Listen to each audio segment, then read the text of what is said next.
Alhamdulillah Rabbil Alamin. Wassalatu wassalamu ala sayyidil awwalin sayyidil akhirin Nabiyina Muhammad wa ala alihi wa ashabihi ajma'in.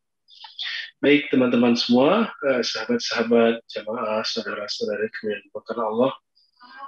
Alhamdulillah kita diizinkan Allah SWT untuk bermuajah, bertatap muka meskipun via online untuk mengkaji kitab-kitab yang berkaitan dengan gizi rohani kita, yaitu tentang ma'rifatullah, mengenal Allah Subhanahu wa Ta'ala.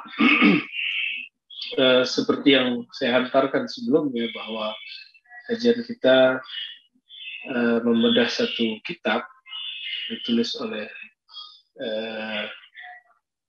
Al-Imam Najmuddin Al-Kubra, Al-Imam Najmuddin Al-Kubra. Beliau ini imam yang boleh kita kenali sebagai salah satu wali Allah yang tidak pernah pelit dalam membuka ilmu kerohanian.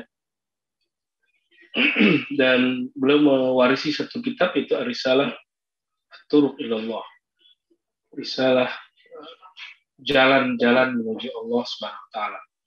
Dan di kajian sebelumnya saya sudah menghantarkan bahwa jalan-jalan menuju Allah yang diajarkan oleh beliau ada tiga, ya.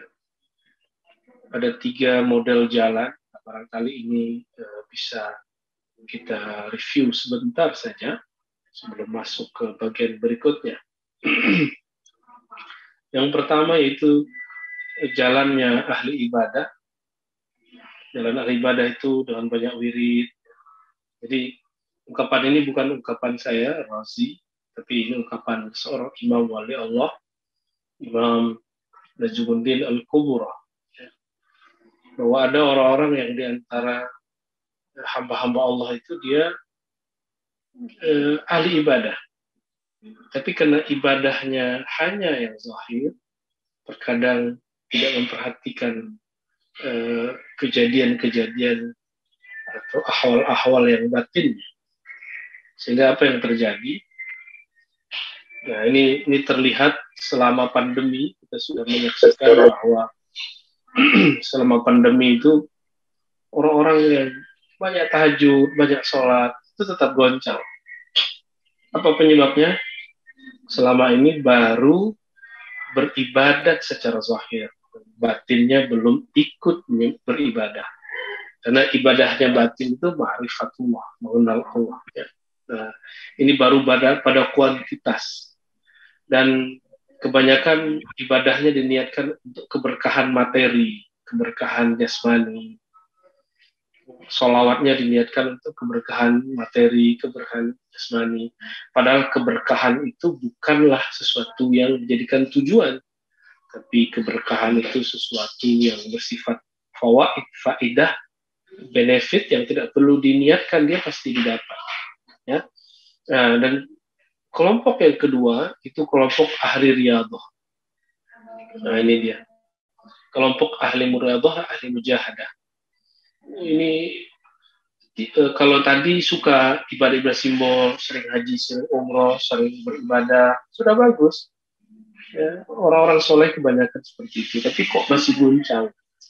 Nah, dan itu butuh modal yang besar, tapi kok nggak usul-usul, karena yang diniatkan hanya zahir. Sedangkan yang kedua, yang diniatkan tidak materi, tapi imateri.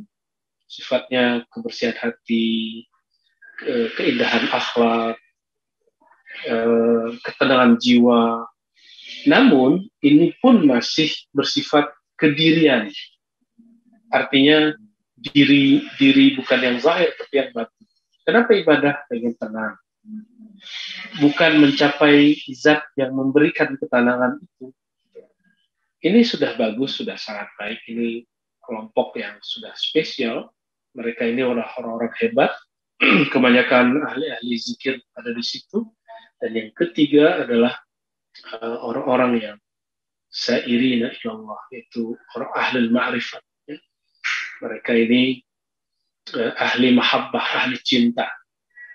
ahli jazbah. Jadi ada dua yang kita kasih kemarin, mahabbah dan jazbah. Ya. Kalau mahabbah itu cinta, jazbah itu ditarik.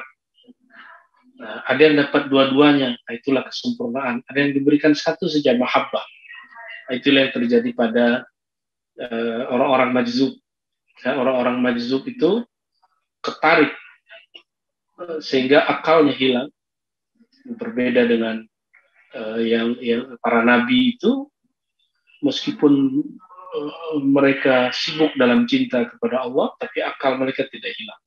Sehingga ketika ada orang bertanya, Nabi lagi dapat wahyu, Nabi nggak bisa langsung jawab, tapi Nabi ingat ada orang yang bertanya.